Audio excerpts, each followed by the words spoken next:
Doctor Leeladhar ब्रह्मनि लोमजानाय सावस्रिया थाबैनो मोजां जानायनि मिजिङै बोराइ बाथौनि थानसालियाव आरज गाबदों। दुलाराय बाथौ गौथुमनि आफादगिरि मानाव गेदेर डक्टर लीलाधर ब्रह्मआ गोबाव समनिफ्रायनो लोमजानानै दं, जायनि थाखाय बिथांनि गाहाम देहानि थाखाय गुवाहाटीनि दुलाराय बाथौ गौथुमनि गाहाय थानसालियाव आरज गाबो। बे आरज गाबनायाव दुलाराय बाथौ गौथुमनि गाहाय नेहाथारि गणेश दैमारी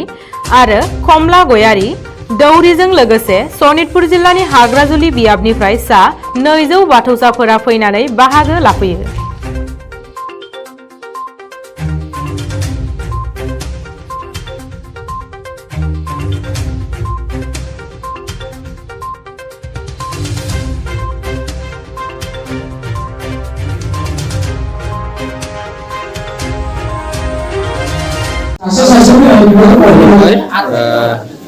न्यूज पर्टेल लाइगिरि नोंथांमोननिसिम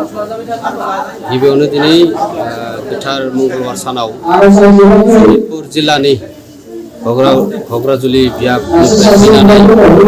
दुलाराय बाथौ गौथुमनि गाहाय थानसालियाव आरज खालामफैदों आरो लोगोसे दुलाराय बाथौ गौथुमनि आफादगिरि डक्टर लीलाधर ब्रह्म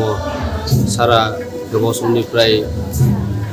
बेरामाव गोग्लैनानै दङ आरो बिथांनि सावस्रिया मोजां फारसे फैफिननो हानायनि थाखाय बिथांमोना आरज गाबदों आरो लोगोसे गासै बाथौआरि बिथांमोननिसिम गोजोन न'खर दानो हानाय, गोजोन फैनो हानाय गासैनिसिमबो बिथांमोननि बिबानगिरिफोरजों लोगोसे गामि आफादनि घग्राजुलि बियाबनि दैदेनगिरिजों लोगोसे आरज हानजा बे गुवाहाटीयाव थानाय गाहाय थानसालियाव आरज गाबफैदों आरो बेखौ दुलाराय बाथौ गौथुमनि जानानै बिथांमोननि सेराव खुलुमनाय आरो सिबिनायखौ जासिहरदों जाहाथे बेबायदि प्रत्येक जिल्ला आफादफोराबो बे गुवाहाटीयाव थानाय गाहाय बाथौ थानसालियाव आरज गाबनो फैयो आरो दुलाराय बाथौ गौथुमनि मानाव गेदेर आफादगिरि डक्टर लीलाधर ब्रह्मनि सावस्रिया जाहाथे मोजां फारसे थाबैनो फैफिननो हाथों आरो बेनिखायनो गासैनिसिमबो खावलायहरदों। गोजोन्थों।